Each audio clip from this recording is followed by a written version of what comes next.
भगवद गीता अध्याय 1 श्लोक नंबर 42। दोषैरेते कुलज्ञानम् दोषैरेते कुलज्ञानम् दोषैरेते कुलज्ञानम् दोषैरेते कुलज्ञानम् वर्णसंकरकारकै वर्णसंकरकारकै वर्णसंकरकारकै वर्णसंकरकारकै उत्साद्यन्ते जातिधर्मः उत्साद्यन्ते जातिधर्मः उत्साद्यन्ते जातिधर्मः उत्साद्यन्ते जातिधर्मः कुलधर्मश्च शाश्वतः कुलधर्मश्च शाश्वतः कुलधर्मश्च शाश्वतः। कुलधर्मश्च शाश्वतः। अनुवाद और तात्पर्य श्रील प्रभुपाद के द्वारा। श्रील प्रभुपाद की जय।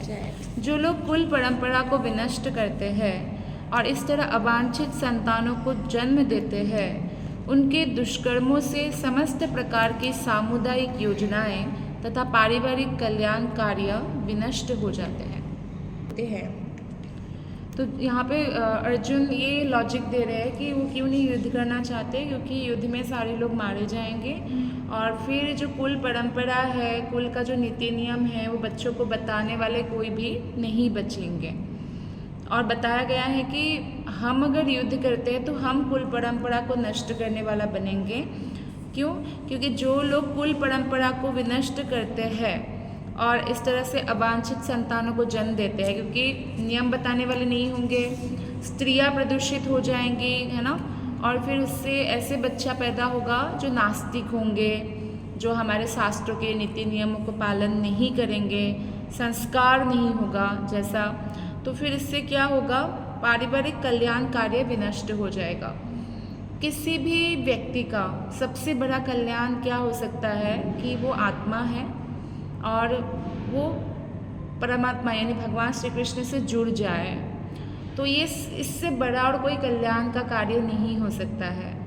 अगर हम मनुष्य जीवन का क्षण जो है वो ऐसे ही व्यर्थ गवा दे और भक्ति ना करे, बैलेंस ना बनाए, जो हमारे शरीर का धर्म है और जो आत्मा का धर्म है, ये दो प्रकार के स्वधर्म के बारे में भगवद गीता में बताया गया है।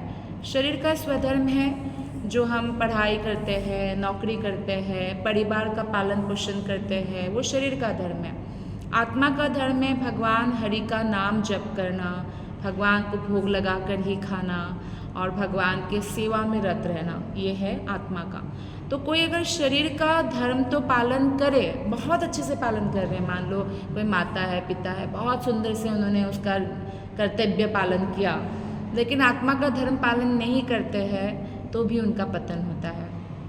यानी आत्मा का धर्म पालन करना ही पड़ेगा, क्योंकि ये भगवद गीता भगवान ने एक प्रकार से हमें इसलिए दिया है कि हम समझे कि हमारे ह्यूमन लाइफ यानी हमारे मनुष्य जीवन को कैसे चलाना है। ये मैनुअल की तरह है, या आप बोल सकते हैं लॉ बुक है।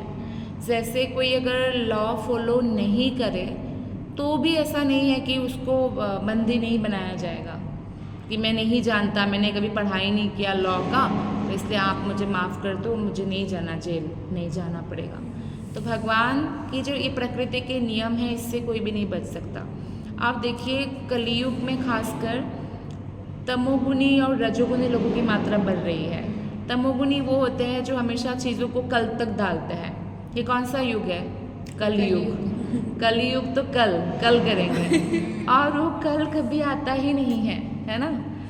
और रजोगुनी व्यक्ति कैसे होते हैं? साधारणतः रजोगुण के कारण स्त्रियों के प्रति या पुरुष स्त्रियों का जो आकर्षण है वो बहुत ज़्यादा बढ़ जाता है, और इस हद तक बढ़ जाता है कि वो नियम को क्रॉस कर जाता है। नियम को क्रॉस मतलब सिर्फ विवाह में स्थगित नहीं रहते हैं, कई बार वो लोग बाहर भी या बहुत सारे बॉयफ्रेंड्स बनाना, गर्लफ्रेंड्स बनाना, ये जो कल्चर हुआ है वो रजोगुण की अति मात्रा वृद्धि से हुआ है। और जब रजोगुण का मतलब है संस्कृत में या हिंदी में काम, लास्ट, है ना। जब काम बढ़ेगा तो ऑटोमेटिकली काम का छोटा भाई आएगा, उसका नाम है क्रोध। तो इसलिए लोगों के अंदर क्रोध भरा हुआ है। काम भी दो प्रकार के होते हैं। एक काम तो ये है कि जो अपोजिट सेक्स के प्रति अट्रैक्शन है, दूसरा काम है जो भौतिक कोई बहुत सारा कुछ प्राप्त करने की जो तीव्र इच्छा है, उसको भी काम कहते हैं। कि आप ऐसा इच्छा करते हैं जो फुलफिल भी नहीं होगा, और उसी इच्छा के पीछे भाग भाग के जो है भक्ति करने के लिए भी समय नहीं निकाल पाते हैं। मतलब ऐसा डिज़ायर करना जो फुलफिल करने में अत्यधिक मुश्किल है, जो होता ही नहीं है ऐसा। जैसे मान लीजिए किसी ने ऐसे सोच लिया कि मैं इतना अमीर बनूंगा कि मतलब पूरे भारतवर्ष में अमीर बन जाऊंगा, फॉर एग्जांपल। तो बहुत पुअर है और इसके लिए वो असंभव कार्य है, क्योंकि वो इतना बुद्धिमान भी नहीं है या उतना उसके भाग्य में भी नहीं है।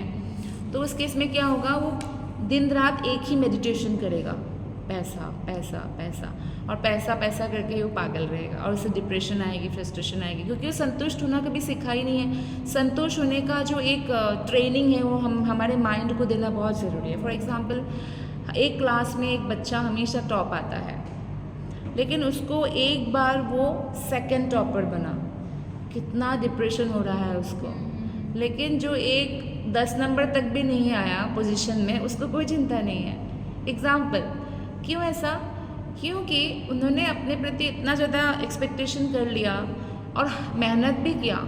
ये नहीं है कि आप आलसी की तरह बैठ जाओ, तमोगुणी व्यक्ति आलसी होते हैं। एक भक्त को क्या करना चाहिए, वो हार्ड वर्किंग बनना चाहिए, दोनों ही क्षेत्र में। शरीर का धर्म पालन करो आप तो भी, आत्मा का धर्म पालन करो तो भी, हार्ड वर्किंग एंड डिसिप्लिन्ड। लेकिन एक चीज़ भगवान कृष्ण ने सिखाया है भगवत गीता में, बोला कर्मण्येवाधिकारस्ते मा फलेषु कदाचन। आप बहुत हार्ड वर्क करो, कर्म करो और फल मुझे अर्पण कर दो। इसलिए जो भक्त होते हैं वो फल का क्या करते हैं, फल भगवान को सरेंडर करते हैं, और जो भी फल उसको मिलता है, मान लो वो हमेशा टॉपर आया, एक बार नहीं आया, जैसे भगवान की इच्छा, इसी में मेरा कुछ अच्छा ही छुपा हुआ होगा, संतोष हो गया। तो यानी उसके मन की जो शांति वो खोता नहीं है, और जब शांति खोता नहीं है तो वो अच्छा फोकस कर सकता है काम पे भी। अगर आपका शांति खो गया तो कितने दिन तक आपका जो काम है, मान लो आप कंपनी में काम कर रहे हो या कहीं पढ़ाई कर रहे हो, तो वो काम पे आप फोकस कर पाओगे? आप तो दुखी हो गए ना। दुखी भौतिक चीज़ों के लिए होने का मतलब अगेन तमोगुण के कारण ही डिप्रेशन होता है। तो अगर हमें ऐसा अनुभव हो भी, क्योंकि हम ह्यूमन बीइंग के शरीर में हैं, तो भी हमें उस फीलिंग को एंटरटेन नहीं करना। ज्ञान, इसलिए हम ज्ञान अर्जन कर रहे हैं भगवत गीता से, ताकि ज्ञान के बल पर ऐसे सिचुएशन को हम कैसे क्रॉस करें। आप देखिए, बहुत सारे शुद्ध भक्त थे, भागवतम में उल्लेख है, परीक्षित महाराज शुद्ध भक्त थे जिसको 7 दिन के अंदर सांप दंशन करके काटेंगे, श्राप मिला।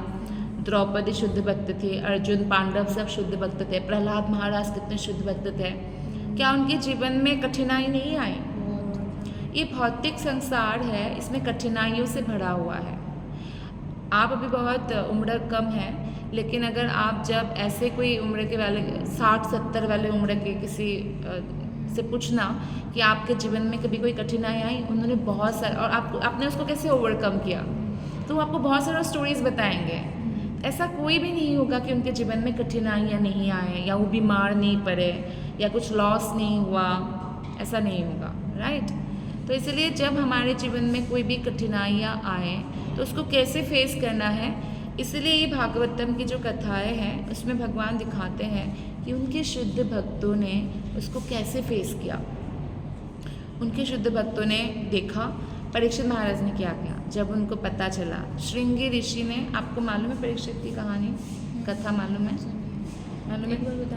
अर्जुन का पोता है परीक्षित। अर्जुन जो भगवत गीता श्रवण कर रहे हैं कृष्ण से, अर्जुन का पुत्र अभिमन्यु का बेटा परीक्षित है। तो वो परीक्षित अभिमन्यु और उत्तरा का बेटा है। तो बहुत महान भक्त है, इतने महान भक्त, जब वो गर्भ में था परीक्षित, तब एक ब्रह्मास्त्र चलाया था अश्वत्थामा ने। अश्वत्थामा को बहुत ग्राज था ना पांडव से, ये मार देंगे सारे पांडवों को, पांडवों के बच्चों को तो मार ही दिया उन्होंने चुपचाप रात को। और हाँ, पेट में रहा असहाय बच्चे के ऊपर ब्रह्मास्त्र चला दिया। ब्रह्मास्त्र मतलब ब्रह्मा जी का प्राप्त करना अस्त्र, और वो उसी व्यक्ति को मारेगा जिसको मारना है। ऐसा नहीं कि माँ को मारेंगे, नहीं, माँ के पेट के बच्चे को ही मारेंगे, माँ भी नहीं मरेंगे। आप समझ रहे हो, इतना पावरफुल अस्त्र है। तो फिर उत्तरा माता ने कृष्ण का शरण ग्रहण किया, हे कृष्णा रक्षा करे। तो कृष्णा उनके गर्भ में प्रविष्ट हुए। चलाया किसने था ये? अश्वत्थामा, जो गुरु द्रोणाचार्य का पुत्र है। तो फिर रक्षा भगवान इतना थम जितना छोटे चतुर्भुज रूप में जाकर रक्षा किया, लेकिन माँ के पेट में ही परीक्षित ने देख लिया भगवान का रूप। तो जैसे आप सोचो, जन्म हुआ ही नहीं, पेट में ही देख लिया पहले, और जब जन्म हुआ ना, बड़े हुए थोड़ा, वो सबको देखता रहता था, वो रूप कहाँ है, वो रूप कहाँ है, ये तो नहीं, तो परीक्षण करता रहता था लोगों को बुला बुला के, वो वाले रूप कहाँ गए, इतने सुंदर ऐसा दिव्य रूप कहीं नहीं देखा, इसीलिए उनका नाम पड़ा परीक्षित। परीक्षित मतलब परीक्षा वो करते रहते, हमेशा परीक्षा करते रहते ना लोगों को कि ये वाले तो नहीं, ये वाले तो नहीं। और तब तक चले गए थे भगवान कृष्ण भी, मतलब अब प्रकट हो गए थे। और एक उनका नाम है विष्णुरात। विष्णुरात मतलब रात जिसकी रक्षा भगवान विष्णु ने स्वयं किया, वो है विष्णुरात। ठीक है, तो ये परीक्षित महाराज की कथा है। अब उन्होंने बहुत राजा बने, और ऐसे धार्मिक राजा बने कि अधर्म का कोई स्थान नहीं था। तो धार्मिक राजा होते हैं ना, प्रजा बहुत सुखी होते हैं। तो वो धार्मिक राजा बने। एक बार ऐसा भी हुआ था कि परीक्षित महाराज ने देखा एकदम ब्लैक, लाइक अफ्रीकन, एकदम ब्लैक और एकदम राजा की तरह पूरा अलंकार करके एक गाय और बैल को मारे जा रहे हैं। ठीक है, तो मारे जा रहे हैं, तो परीक्षित महाराज ने अपना शस्त्र उठा लिया उसको मारने के लिए।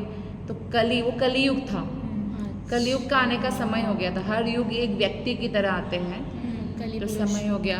तो फिर उन्होंने देखा कि परीक्षित महाराज तो बहुत पावरफुल है, वो नहीं बच सकते, हमेशा के लिए कलियुग खत्म हो जाएगा। तो उन्होंने तुरंत शरण ग्रहण, को मालूम है कि महान राजा है, मैं आश्रय ग्रहण करूँगा तो मुझे आश्रय देंगे।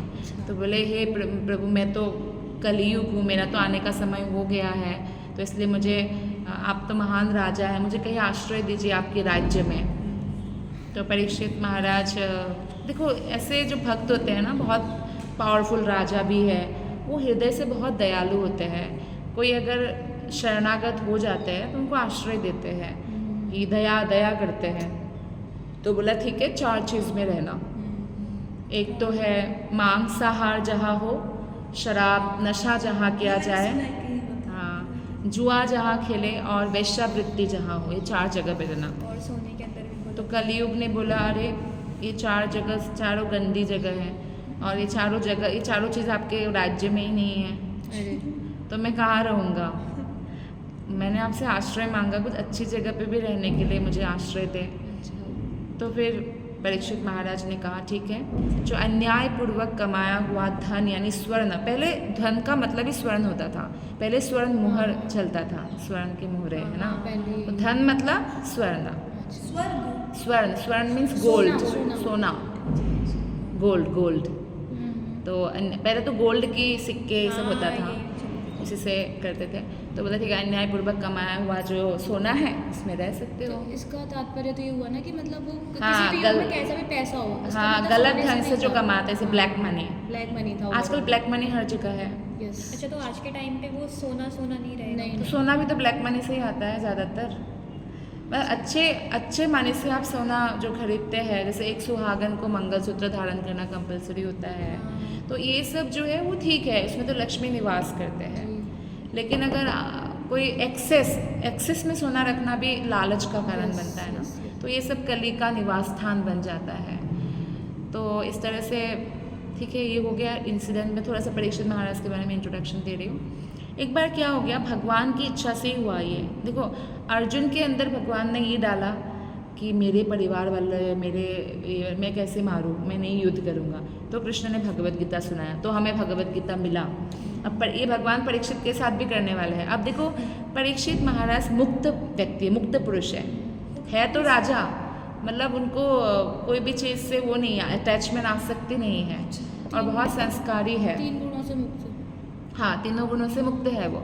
और ऊपर से वो कंडीशन सोल जैसा नहीं है। जैसे मान लो उनको प्यास लग रही है या भूख लग रही है, वो उससे विचलित नहीं होते हैं, उसको सहन कर सकते हैं, है ना। निद्रा को जय किया था ना अर्जुन, बिना सोए 18 दिन युद्ध कर सकते थे, ऐसे पावरफुल होते हैं। तो परीक्षित महाराज ना जंगल गए थे शिकार करने, तो उनको लेकिन बहुत धूप था, जैसे जून महीने में धूप होता है, धूप में प्यास लग गई। अब देखो प्यास लग गई, लेकिन प्यास लगने के कारण जैसे उस समय ऋषि के आश्रम में, क्योंकि पहले जंगल में कौन रहते थे, ऋषि लोग रहते थे, तो ऋषि के आश्रम में घुसे तो देखा ऋषि ऐसे समाधि में, योग में स्थित है। परीक्षित महाराज ने उनको आवाज़ दिया है, ऋषि वर मुझे थोड़ा सा जल प्रदान करें, यहाँ दूर दूर तक कोई नदी या तालाब नहीं है, तो मुझे बहुत प्यास लग रही है। तो ऋषि ने नहीं सुना। अब ये भी कहा जाता है कि परीक्षित महाराज उस समय वो मुकुट पहने हुए थे जो जरासंध का मुकुट था। जरासंध वो है, जरासंध की दोनों बेटी की शादी कंस से हुआ था, ठीक है। जरासंध की दोनों बेटी की शादी कंस, तो कंस उनका दामाद हुआ और कंस को कृष्ण ने मार दिया। तब से जरासंध शत्रु बन गए थे। 17 बार मथुरा में आक्रमण किया था जरासंध ने। तो उस जरासंध ने बहुत सारे राजाओं को बंदी बना के रखा था, तो उन राजाओं ने चिट्ठी भेजा कृष्ण को द्वारका में कि हमारी रक्षा करें। तो फिर भीम और अर्जुन को ले आके भीम द्वारा जरासंध को मार देते हैं। तब उस जरासंध का ऐसे कहा जाता है कि मुकुट उस समय परीक्षित महाराज पहने हुए थे जो स्वर्ण का था। तो यानी कली को एंट्री का दे दिया परीक्षित महाराज ने, बोले आप आ सकते हो, स्वागतम। तो उसी के कारण क्या हो गया, उनको कली बार बार बोल रहे हैं कि नहीं आप इसको मार डालो, ये आप राजा हो और ये प्रजा है, ये आपकी बात नहीं सुन रहे, जानबूझकर इनको मार डालो। लेकिन परीक्षित महाराज में इतनी अधिक संस्कार थे इतने जन्मों का कि वो मार नहीं सके, बल्कि बगल में एक मरा हुआ सांप पड़ा हुआ था, तो उसको गले में टांग दिया, ठीक है। और क्या किया, घर आ मतलब अपने राज्य वापस आ गए। तो अब हुआ ये कि ये बात किसी ने उनका पुत्र श्रृंगी ऋषि को बताया। वो छोटा बच्चा ही था, लेकिन बोलते ना सांप का छोटा, कोबरा का छोटा बच्चा भी बहुत भयानक होता है, ऐसे ऋषि का छोटा बच्चा भी बहुत पावरफुल होता है, वो भी योग कर करके बड़े होते हैं, बहुत पावरफुल था। लेकिन छोटे बच्चे में पावर आ जाए ना कई बार खतरनाक होता है। क्यों? क्योंकि वो बिना सोचे समझे कुछ भी कर सकता है। जैसे आपने सुना होगा कि अमेरिका में पापा का गन ले जाके मार दिया अपने क्लासमेट को स्कूल में। तो छोटे बच्चों में बुद्धि उतनी होती नहीं, आजकल तो बड़ों में ही बुद्धि नहीं है। तो श्रृंगी ऋषि ने क्या किया, तुरंत ये विचार किए बिना क्या हुआ क्या नहीं हुआ, तुरंत श्राप दे दिया कि जिस किसी ने भी मेरे पिता के गले में मरा हुआ सांप डाल के अपमान किया, 7 दिन के अंदर तक्षक एक सर्प है जो ऐसे टच भी करे ना पूरा शरीर जल जाएगा उनके विष के कारण, ऐसा भयंकर सांप है, तो उससे 10 के मर जाएंगे, ऐसे बोला। तो ऋषि जब योग बल से बाहर आया तो पता चला कि ये सब हुआ, उन्होंने तो हटा दिया मरा। वो साधु है, दयालु है, कंपैशनेट है, वो देख सकते हैं क्या हुआ क्या नहीं हुआ। उन्होंने देखा परीक्षित महाराज प्यास से यहाँ आए थे, इतना महान धार्मिक महाराज, इतने बड़े भक्त हैं, तो उन्होंने कोई बुरा नहीं माना। लेकिन उनको क्रोध परीक्षित महाराज पर नहीं आया, अपने बेटे पर आया कि पागल मूर्ख। इसलिए बोला जाता है कि छोटे बच्चों में पावर नहीं होना चाहिए। तुमने ऐसे एक राजा को मार डाला जो इतना धार्मिक है, जिसके धर्म के प्रताप से कोई अधर्म अंदर नहीं प्रवेश कर पा रहे हैं। सारे प्राणी अब परेशान हो जाएंगे कलयुग से, सबके अंदर जो है गलत क्वालिटीज़ आने लगेंगे। और तुमने इतने महान राजा को मरने का मतलब एक जैसे मान लो किसी ने 100 रुपया चुराया, किसी ने आपके पर्स से 100 रुपया चुराया, उसको डेथ पनिशमेंट तो नहीं दे सकते ना, मतलब 100 रुपया चुराया का डेथ पनिशमेंट तो नहीं हो सकता है ना। सही बात है। आप उसको 1 महीना जेल में रखो भले या कुछ महीना जो भी है, लेकिन ये नहीं कि आप उसको बस डेथ पनिशमेंट, इसका फांसी ही कराना है। 100 रुपया कैसे चुराया, मतलब एक मरा हुआ सांप क्या डाल दिया, उन्होंने मारा तो है नहीं, आप उनको डेथ पनिशमेंट दे दिया, बहुत गलत के बहुत क्रोध आया। तो खुद निकले परीक्षित महाराज को बताने के लिए, बताने जाऊँ क्योंकि उनको तो पता ही नहीं है। तो गए और परीक्षित महाराज के सामने क्षमा मांगा अपने पुत्र के हरकत के लिए। तब परीक्षित महाराज को जब पता चला कि मुझे ये श्राप मिल चुका है, तब उनका रिएक्शन, ये हमें भागवतम सिखाते हैं, तब उनका रिएक्शंस था, ओह ये तो भगवान की कितनी बड़ी कृपा है, मैं राजकाज में इतना बिजी रहता हूँ कि भक्ति कर ही नहीं पाता हूँ। अब तो मैं वैराग्य तुरंत ले सकता हूँ और मैं अब से भगवत भक्ति करूँगा। ठीक है, तो ये उनका रिएक्शंस था। लेकिन वो इतना पावरफुल थे परीक्षित महाराज, वो ऋषि श्रृंगी से भी पावरफुल थे, क्योंकि वो शुद्ध कृष्ण भक्त है, मैच्योर्ड भक्त। वो चाहते तो उल्टा ऋषि श्रृंगी को मरने का श्राप भी दे सकते थे, लेकिन भक्त ऐसा रिवेंज करने वाला कोई काम नहीं करते हैं, उनका रिवेंज भगवान लेते हैं फिर बाद में। तो फिर वो कुछ भी नहीं किया और उन्होंने अपने पुत्र को राज्य दिया तुरंत और निकल गए पूछने के लिए कि मुझे मेरा क्या करना उचित है क्या नहीं। तो सुखदेव गोस्वामी आए थे शुक्रताल में, तो शुक्रताल में बहुत सारे ऋषि मुनि भी एकत्रित हो गए वहाँ पे। उस समय ऐसा तो नहीं था कि फेसबुक में स्टेटस डाला कि देखो ये श्राप मिला है, सब लोग इधर इकट्ठा हो जाओ, आ जाओ, ऐसा तो नहीं है। चल के आने में भी कितना समय लगता है, लेकिन सबको ऋषि लोगों को पता होता है। सब ऋषियाँ वहाँ एकत्रित हो गए, हज़ारों ऋषियाँ। और फिर सुखदेव गोस्वामी को पूछा परीक्षित महाराज ने कि मरने वाले एक व्यक्ति को क्या करना चाहिए। तब सुखदेव गोस्वामी ने उनको श्रीमद् भागवतम सुनाया, जो हमें अब प्राप्त हुआ भागवत कथा के रूप में, है ना। तो यानी हमारे शास्त्र जो है हमें ये बताते हैं कि जब ऐसी घड़ी आए तो हमें कैसे रिएक्ट करना। जैसे द्रौपदी ने कैसे रिएक्ट किया, द्रौपदी ने भी गोविंद को बुलाया। पांडव हमेशा भगवान पर विश्वास तो नहीं उनका टूटा, है ना, नहीं टूटा। हमेशा भगवान पर हमें भरोसा रखना चाहिए, अपने कर्तव्य को नहीं छोड़ना चाहिए, अपने इमोशनल इंटेलिजेंस को नहीं छोड़ना चाहिए, बैलेंस्ड रहना चाहिए हमेशा। दिमाग कभी भी इम्बैलेंस नहीं होने देना चाहिए, क्योंकि ऐसी घड़ी तो आएंगी ही आएंगी। क्योंकि भौतिक संसार भगवान ने कहा है दुखालयम अशाश्वतम है, ये शाश्वत नहीं है, दुखों से भरा हुआ है ना। अब जैसे हम लोग पोल्यूशन वाले एक शहर में जाए तो नाक में तो पोल्यूशन घुसेगा ही, तो ऐसे ही भौतिक संसार है। आपने सुना होगा कि जैसे देश है, कोई भी देश का जेल बहुत कम होता है ना, परसेंटेज में निकालो तो ऐसे नागरिक बहुत ज़्यादा होते हैं, जेल में रहने वाले लोग कम होते हैं। ठीक उसी प्रकार से अगर भगवान की सृष्टि में आध्यात्मिक और भौतिक सृष्टि को अगर हम गोलाकार बना दें और उसका 4 भाग करें, तो 3 भाग भगवान के जो सिटीजन हैं वो रहते हैं, जिसको बोलते हैं वैकुंठ आध्यात्मिक लोक, और 1 भाग है भौतिक संसार, यानी हमारा संसार जो ब्रह्मांड है। हमारा ब्रह्मांड ही थोड़ी है, बहुत सारा ब्रह्मांड है, तो वो इतना कम है, लेकिन वो हमारे लिए बहुत ज़्यादा है।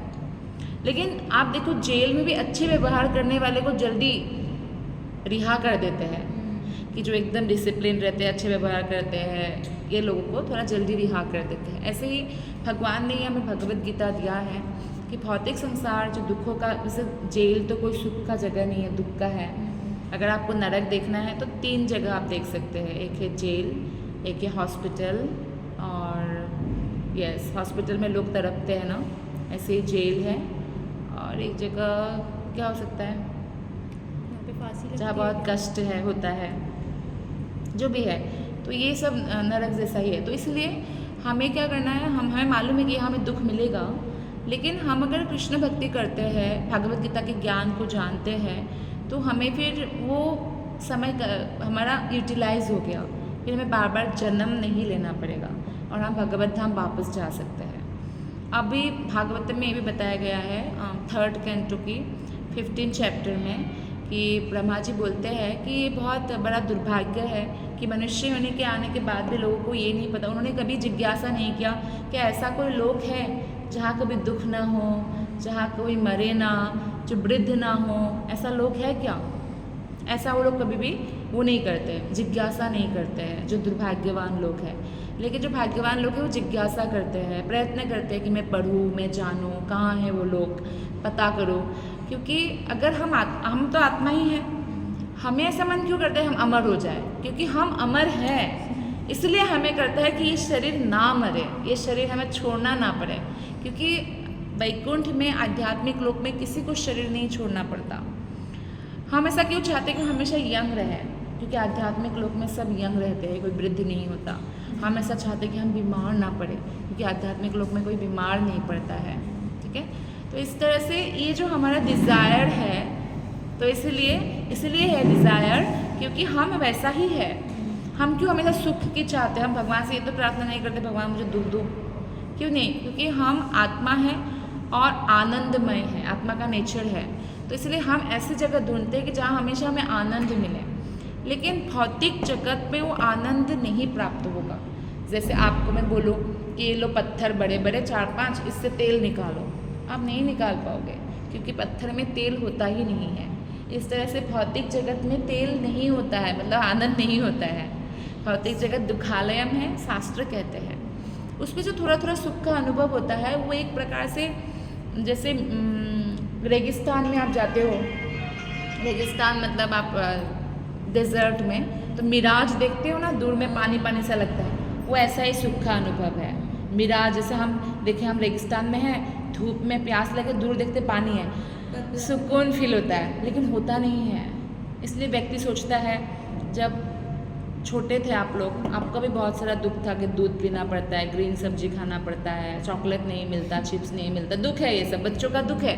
तो बच्चा सोचते हैं बड़ा हो जाओ ना, खुद ही खरीदो, कॉलेज चला जाओ बस में। फिर कॉलेज आता है, असाइनमेंट, ये वो पढ़ाई, और ज़्यादा रिस्पॉन्सिबिलिटी बढ़ जाता है, और ज़्यादा वो आता है ना। और फिर सोचते हैं कि नहीं, एक बार नौकरी पकड़ लो, नौकरी में बॉस और डंडा मारते हैं, है ना। फिर नहीं, शादी कर लो, कोई लाइफ पार्टनर अच्छा मिल जाए। फिर लाइफ पार्टनर आने के बाद और जिम्मेदारियाँ बढ़ गई, बच्चे हो गए, फिर बच्चों का बचपन फिर वही ऐसा ही। तो इस तरह से व्यक्ति बूढ़ा हो जाता है, लेकिन सुख का अनुभव ऐसा ही होता है जैसे कि आप रेगिस्तान में मिराज है, क्योंकि भौतिक संसार का ये नेचर है, ठीक है। हाँ, लेकिन भौतिक संसार में भी एक व्यक्ति सुखी कब रह सकता है? जब उनका मन भगवान में स्थित हो। क्योंकि आनंद कहाँ से मिलेगा, यानी तेल कहाँ से निकलेगा? बादाम से, नारियल से, सरसों से तेल निकलता है, राइट। लेकिन पत्थर से नहीं निकलता। पत्थर मतलब ये जड़ जगत है, जड़ वस्तु का जगत है। तो यहाँ पे आनंद नहीं है, आनंद है भगवान में, भगवान के लोक में। यानी हम लोग जो अभी बैठे हैं, हमारे में एक दूसरे से हम इसलिए आनंद दे पाते हैं क्योंकि हम आत्मा हैं। अगर शरीर से आत्मा निकल जाए, एक डेड बॉडी हमें आनंद नहीं दे सकते हैं, हमें और डर लगेगा उसके पास बैठने में, है ना, क्योंकि वो दुख का कारण होता है, क्योंकि वो जड़ हो चुका है। डेड बॉडी और उस बॉडी में क्या डिफरेंस है? सोल का डिफरेंस है। तो यानी आनंद आत्मा में है, और हमें इसलिए जानना है कि हम आत्मा हैं, और आत्मा का जो पिता है, माता है, पितामह कृष्ण है, तो हमें उनके साथ कनेक्टेड रहना है।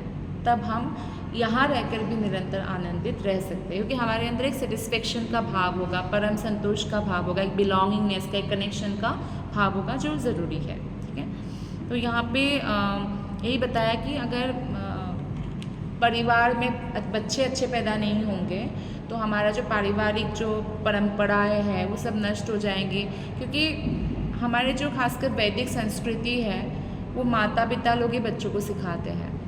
खैर अभी इस समय क्या हो गया है, जैसे इस समय आप देखो मैक्सिमम स्टूडेंट्स को ये पता ही नहीं है कि अर्जुन भी कौन है, समझ में आया? आप उनको शास्त्र का कोई नॉलेज नहीं है।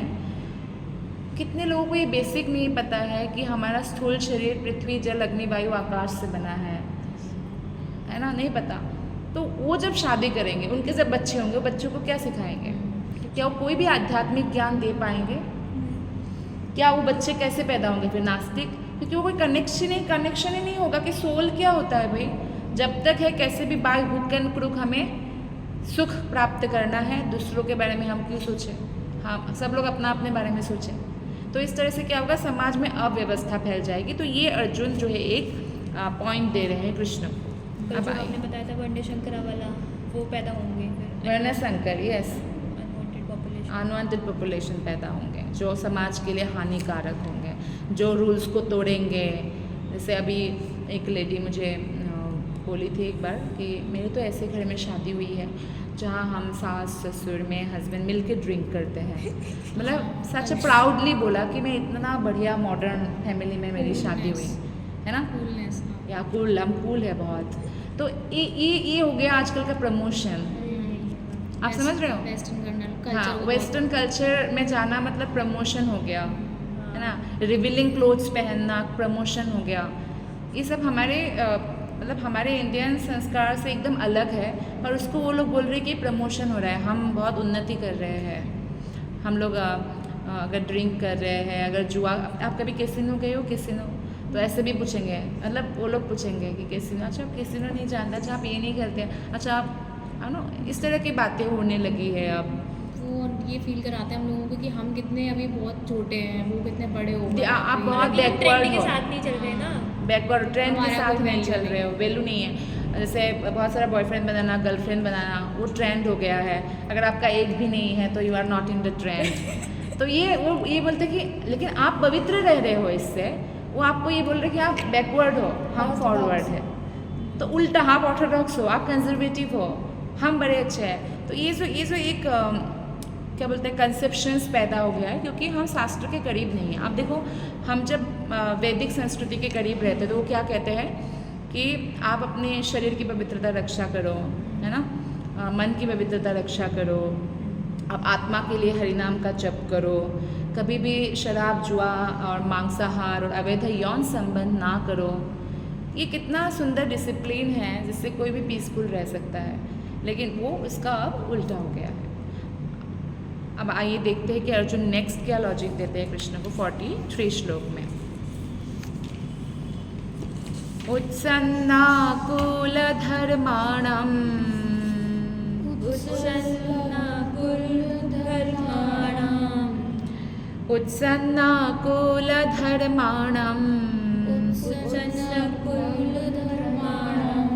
मनुष्याणां जनार्दन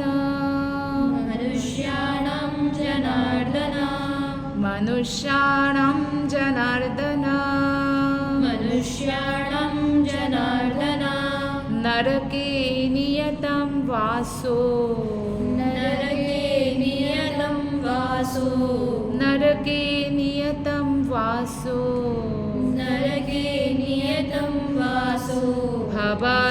भवतीत्यानुशुश्रुमा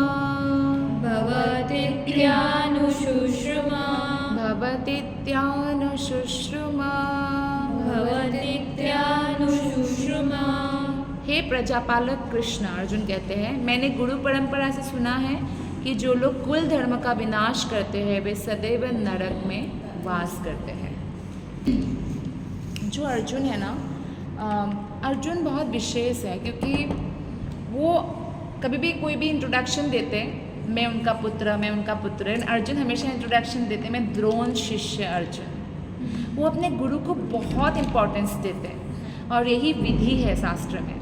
जो गुरु को बहुत इम्पोर्टेंस देते हैं ना, वो बहुत सारा सीक्रेट नॉलेज भी उनके हृदय में भगवान प्रकाशित कर देते हैं। अब एक बार इसे उनको पूछा भी गया कि आप इतना वैल्यू क्यों देते हो गुरु को, मतलब आप, तो बोला कि गुरु ने जो मुझे ज्ञान दिया है वो मैं जितना बांटूंगा ये धन उतना ही बढ़ेगा, लेकिन बाकी धन तो खत्म हो जाएगा जो मेरे पास है। तो गुरु का बहुत वैल्यू है। तो अर्जुन रेफरेंस दे के बोल रहे हैं कि मैंने तो ऐसे गुरु से सुना है, ऐसे गुरु परंपरा से सुना है कृष्णा, तो वो अब रेफरेंस दे के बोल रहे हैं। यानी हमारा जो ये ज्ञान है ना, वो पहले श्रुति में ही चलता था, श्रुति और स्मृति, सुनना और स्मरण रखना, ठीक है। पहले मेमोरी पावर बहुत हाइप था लोगों का, लोग बहुत फोकस्ड थे भगवान पर, लेकिन धीरे धीरे क्या हो गया ना, लोगों का फोकस हट गया। कलयुग का लक्षण है ये। जैसे एक बीमारी आती है तो व्यक्ति का इम्यून सिस्टम वीक हो जाता है ना, तो हमारे कलयुग की प्राणी के लिए कलयुग के प्रभाव के कारण बहुत सारा डिफेक्ट आने लगा, जिसकी वजह से हमारा मेमोरी पावर भी लॉस हो गया, कम हो गया। अब हम एक श्लोका भी याद करके बहुत दिन तक याद नहीं रख सकते अगर हम रिपीटेडली ना करें। तो इस तरह से अब ये हो गया कि लिखित रूप में फिर व्यासदेव ने हमें दिया 5000 वर्ष पहले, जो सनातन काल से शास्त्र चला आ रहा था उसको लिखित रूप दिया गया, ठीक है। तो ये लिखित रूप में भी हमें इसलिए गुरु से समझना चाहिए, किसी ऐसे भक्त से समझना चाहिए जिन्होंने अपने और ऐसे गुरु से समझ रखा है, तब जाके ये गुरु परंपरा इस्टेब्लिश होता है। तो अर्जुन बहुत बुद्धिमान है, क्योंकि वास्तविक ज्ञान प्राप्त करने की यही विधि है, यहाँ पे ऐसे बताया गया है। और ये भी बात बताया गया कि वर्णाश्रम धर्म की एक पद्धति के अनुसार मृत्यु के पूर्व मनुष्य को प्रायश्चित्त करना होता है। अब देखो, हमने पूर्वज, अभी इस जन्म में तो हमने जो पाप किया अनजाने में जाने में, लेकिन पूर्व जन्म में जो पाप किया हो तो हमें नॉलेज भी नहीं है, याद भी नहीं है। तो पूर्व जन्म के पाप को भी हम कैसे नष्ट कर सकते? बोलते मनुष्य जीवन में उसको पहले ही प्रायश्चित्त करके ही उसको जाना चाहिए, ये विधि उपयोग करना चाहिए। तो सबसे आसान है कि हम हरिनाम का आश्रय लें और हरे कृष्ण महामंत्र का कोई भी मतलब निस्वार्थ भाव, जैसे बोलते हैं ना निस्वार्थ भाव, जैसे प्रेम करो आप जब प्रेम करते हो भगवान से तो आपके हृदय में कोई भय नहीं रहता है। आप हरिनाम से जब प्रेम करो, हरिनाम जप करो प्रयत्नपूर्वक, मन बोलेगा मत करो, मन तो ये भी बोलता है एग्ज़ाम के पहले दिन मत पढ़ो, तो मन के हिसाब से चलेंगे तो हम फेल हो जाएंगे। तो ये भी एक आध्यात्मिक परीक्षा की तरह है। तो हमारा एवरीडे साधना जो हरे कृष्ण महामंत्र का कम से कम हमें 16 माला जप करना चाहिए, लेकिन एकदम से 16 तक पहुंचना मुश्किल है, तो 1 2 3 ऐसे प्रैक्टिस कर करके हमें पहुंचना चाहिए, क्योंकि इससे कम में नहीं होगा काम। जैसे आप किसी को बहुत बुखार आता है तो बोलते हैं कि नहीं 200-300 ग्राम का लेने से नहीं होगा, 500 से ऊपर का लेना पड़ेगा। mg हाँ mg।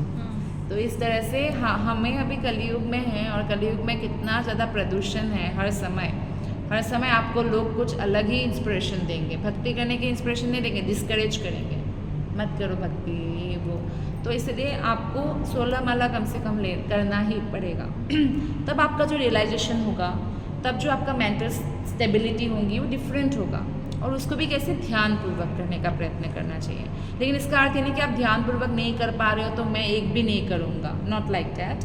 आप ध्यानपूर्वक कीजिए, और ध्यानपूर्वक करने का you just keep trying. Practice makes man and women both perfect. तो हम क्यों ना प्रैक्टिस करते रहे और हम देखेंगे। ऐसे हमारे शास्त्रों में बताया गया है, भागवत में बताया गया है कि हरिनाम लेकर भी अगर किसी का पुलक अश्रु नहीं निकलता, पुलक अश्रु मतलब सुख, अश्रु मतलब आंसू, मतलब सुख का अनुभव, वैसे हम बोलते ना सुख का आनंद का आंसू है। तो ऐसे ही अगर कि हरिनाम कोई जप करे और उनका हृदय पिघला नहीं, उनके आंखों से अश्रु निकला नहीं, मतलब वो आनंद का अनुभव नहीं किया, भागवत कथा सुन के हृदय गदगद नहीं हुआ, वो हृदय बहुत कठोर है, यानी अभी भी उस पर बहुत काम करना बाकी है। आप समझ रहे हो? और इसको कैसे, इसका रिमेडी भी चैतन्य चरितामृत में दिया है। अगर ऐसा नहीं हो रहा है तो इसका रिमेडी क्या है? ज़्यादा से ज़्यादा जप करो। जैसे जो हमारा नौकरी है या पढ़ाई है उस समय तो हम 16 माला कर सकते हैं, लेकिन उसके अलावा भी आप दिन में जब दिमाग में बहुत नॉनसेंसिकल बातें आते रहते, इसने ये कहा उसने वो कहा, तो उसकी जगह पे आप क्या करो, हरे कृष्ण कृष्ण कृष्ण हरे हरे, हरे राम राम राम हरे। तो आपके दिमाग के अंदर घुस के कोई देखने वाला नहीं है कि आप हरि नाम जप कर रहे हो। जैसे कई बार बहुत सारे दोस्त बैठे हैं, प्रजल्प करते हैं, किसी की बुराई कर रहे हैं, आप शांत रहो। एक भक्त हमेशा ऐसे चीज़ों में शांत रहते हैं, और क्या करते हैं, वो शांत रह के केवल हरिनाम पर अपना माइंड फोकस करते हैं। ठीक है, तो भक्त की 26 क्वालिटीज़ हैं, चैतन्य चरितामृत में बताया गया है, भागवतम में भी बताया गया है। पहला तो ये है कि भक्त बहुत दयालु होता है, और ऐसे नहीं कि वो दयालु सिर्फ मनुष्य के लिए होंगे और वैसे चिकन खा रहे हैं, मटन खा, नॉट लाइक दैट। वो दयालु सारे प्राणियों के लिए होंगे, यहाँ तक कि वृक्ष के लिए होंगे। आपको मालूम है एक बड़ा सा वृक्ष काटना मनुष्य हत्या जितना ही पाप है, क्योंकि वो कितना लाभ हमें पहुँचाता है, राइट। तो अत्यंत दयालु होते हैं, हृदय से बहुत कंपेशनेट होते हैं। दूसरा है भक्त किसी से झगड़ता नहीं है, झगड़ा वाला कोई काम करने नहीं करते। क्यों? क्योंकि झगड़ने से मन की शांति नष्ट होती है। ठीक है, तो इससे अच्छा सामने वाले को बोलो कि यू आर राइट, हरे कृष्ण, निकलो वहाँ से। झगड़ने वगड़ने में पड़ना ही नहीं है भक्त को। ठीक है, तो ये अच्छा गुण है। ऐसे लोग, जो मैं गुण बता रही हूँ, ऐसे लोग भगवान का धाम का दरवाज़ा ऐसे लोगों के लिए खुल जाता है।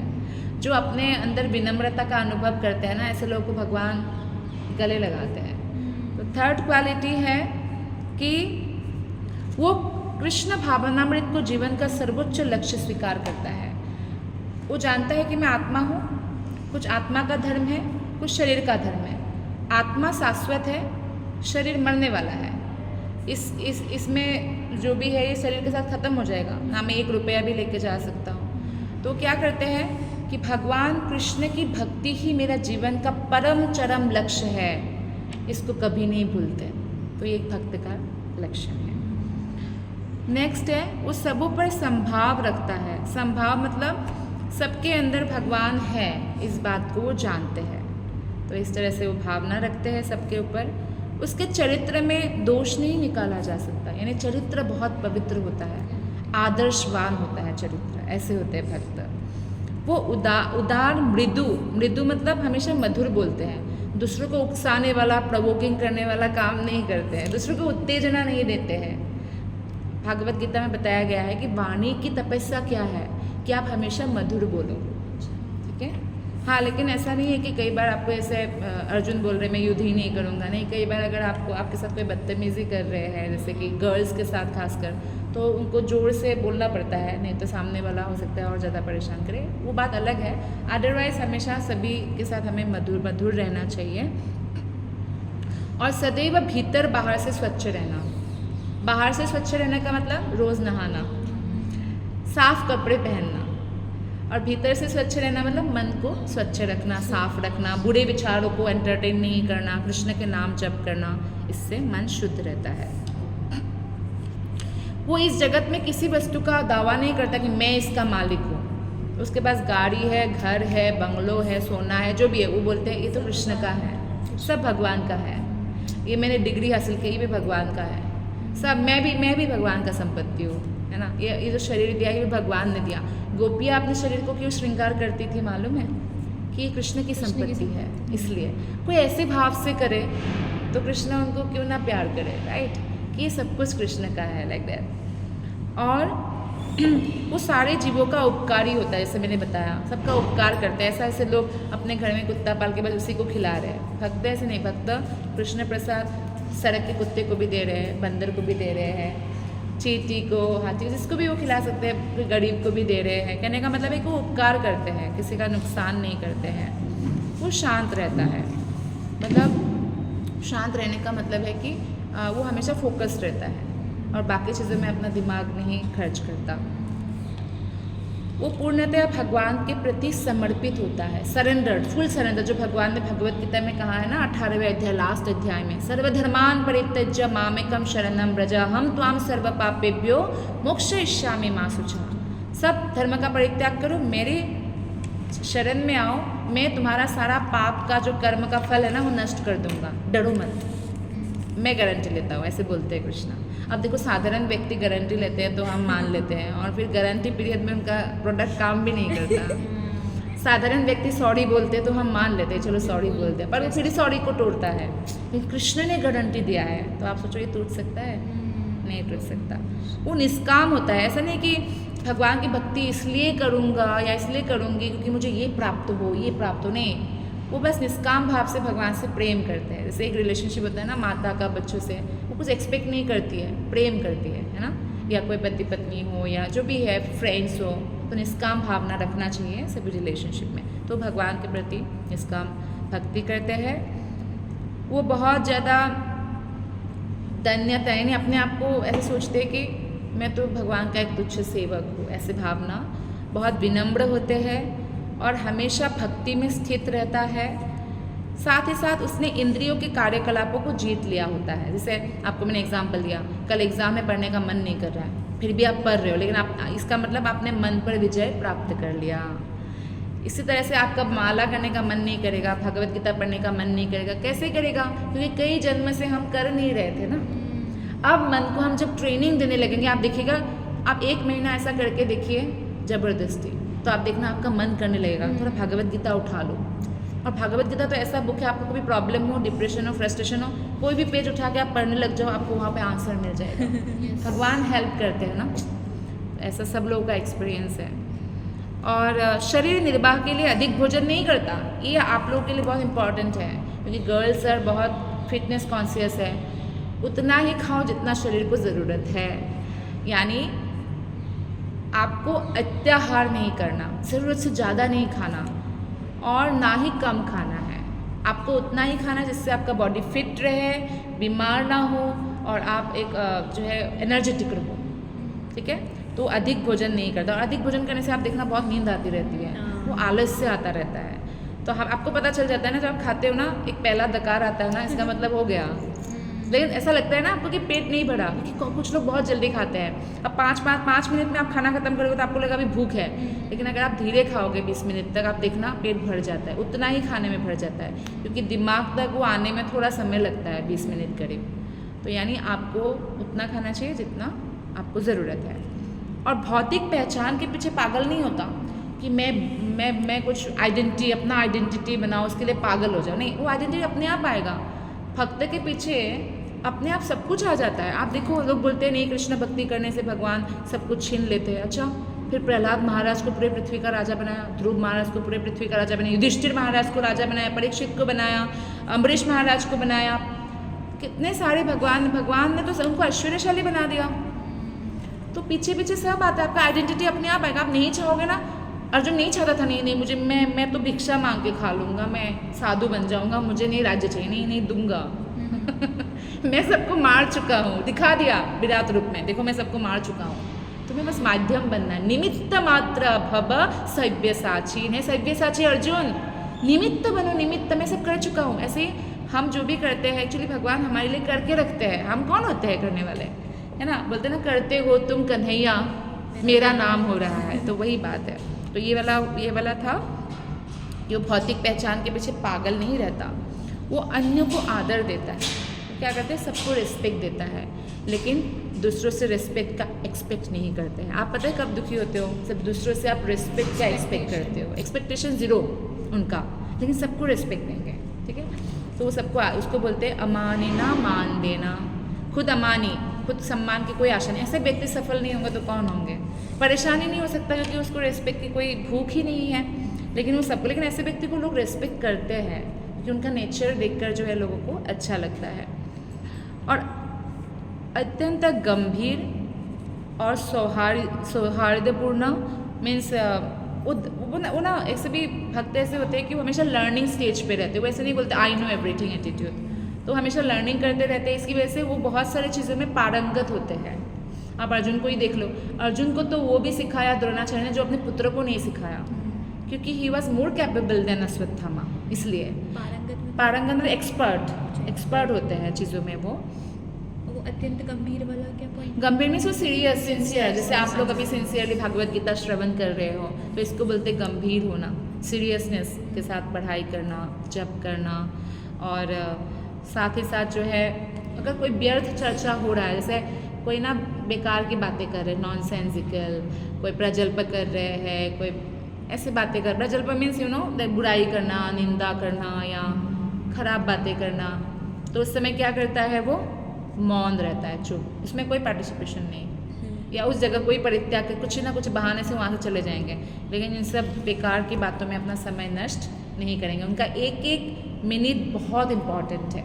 तो ये भक्तों का सुंदर गुण है, जो अर्जुन में सारा गुण विद्यमान था, और इसलिए अर्जुन यहाँ पे बोलते हैं कि मैंने गुरु से सुना है, क्योंकि उन्होंने जो गुरु के प्रति जो उनका समर्पण है वो कृष्ण के सामने अब उस पॉइंट को रख रहे हैं कि मैं इसलिए युद्ध नहीं करना चाहता हूँ। तो आज हमने 43 श्लोक तक किया, अभी हम लोग क्वेश्चन आंसर का वो लेंगे, क्वेश्चंस लेंगे। Thank you very much. Hare Krishna. ग्रंथराज श्रीमद् भागवत गीता की, श्रील प्रभुपाद की, समवेत वैष्णव भक्त वृंद की जय।